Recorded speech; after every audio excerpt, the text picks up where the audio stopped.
What's up guys, Stark here. In today's character spotlight we are taking a look at Euryale, who is going to be the third and final Gorgon sister character spotlight, although she's technically the second Gorgon sister.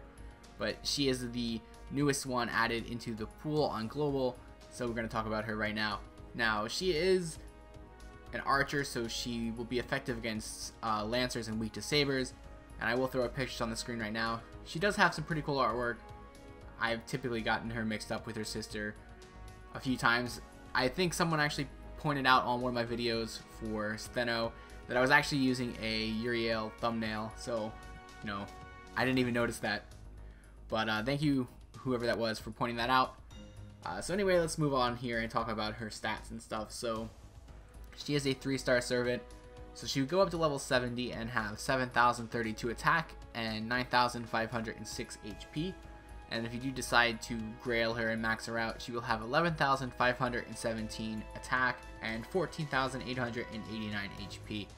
So she has some pretty solid stats for a 3-star, and she does do some really good damage, but she's mainly only useful against male characters, but there's really nothing wrong with that.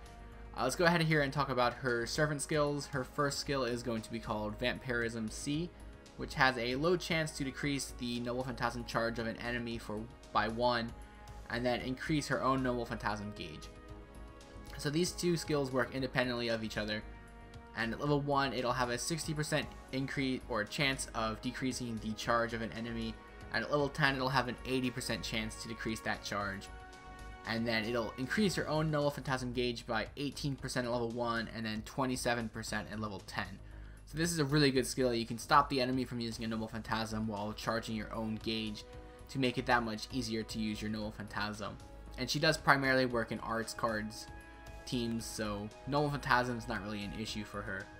Moving on here to her second skill, it's going to be the Siren Song A skill, which has a high chance to inflict charm on the opposite gender for 1 turn. So obviously, since she's a female, it's going to work on male enemies, and it has a 70% chance at level 1 and goes up to 100% at level 10.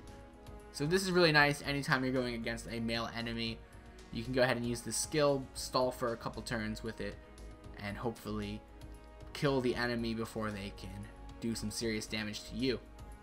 And then her third and final skill is going to be the Whim of the Goddess A skill, which is a strengthening quest skill, but what it does is it'll increase art card effectiveness for 3 turns. Now this is only a self buff, but it is a pretty solid buff. 20% at level 1 goes up to 30% at level 10. So you can combo that in when you're ready to use her Noble Phantasm and just do that much more damage when you're ready to attack. So moving on here to her class skills. Now she does have 3 passive skills, and the first one is going to be the Independent Action A+ skill, which increases critical strength by 11%. The second one is going to be Core of the Goddess EX, which will increase damage by 300 and increase debuff resistance by 30%. And then the third and final skill is going to be the Magic Resistance A skill, which will increase debuff resistance by 20%. So she has a really high debuff resistance, as you guys can see there, with the 2 separate skills. So you're probably not going to have too many debuffs on her, which is always really nice. Moving on here to her Ascension and Skill Enhancement materials. She does need quite a bit to go ahead and max her out for a 3-star servant, needing the Claws and the Demon Hearts. So you don't need a whole lot of them, you only need 3 and then 4, but it is quite a bit just because they're not that easy to get in the game. But I do recommend maxing this character out as soon as you can. She is really good. And then for the skill enhancements, you do need a lot more of the Talons and the Claws for the dragons, and then some Demon Hearts as well. But again, she is really good.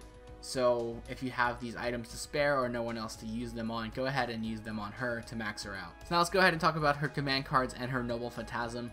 She does have 2 quick, 2 arts, and 1 buster.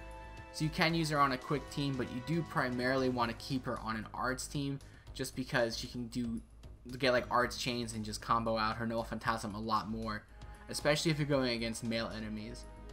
And her Noble Phantasm is arts, and what it does, it will deal significant damage to a single enemy, it'll deal bonus damage against a male enemy, and then it has a chance to inflict charm on a male, and then it will decrease the attack of that enemy for 3 turns. So she does a ton of stuff. She does really good damage, and if they do survive, she will debuff them So it's really nice. Like the charm is basically a stun if you're going against a male enemy, and then decrease the attack as well. And it's really nice because this isn't exclusive to male enemies. You can still deal damage against the female enemies as well and decrease the attack, but it just does more stuff against male enemies, which is really nice. So there is an interlude quest you can do to power up her Noble Phantasm, and it does quite a lot as far as power-ups go. It'll increase the base amount of damage from 900% to 1200%, and then it increases the bonus damage from 150% to 250% against male targets. So that's a pretty significant increase for a Noble Phantasm. So that's just going to make you do that much more damage with this character. And then you can definitely combo her in with other characters that do charm or things like that to just make like a completely like destroying male team. And then of course you could use her with the other Gorgon sisters as well to make a Gorgon sisters team, which I'll probably make a video about at some point in the future once I get all 3 of them. Anyway, moving on here to some craft essences you can use on this character. So the unique craft essence you'll get for her at level 10 is going to be the Radiance of the Goddess craft essence, and this is going to be your generic arts card craft essence that will increase arts card effectiveness by 15% for all allies. So you could use this.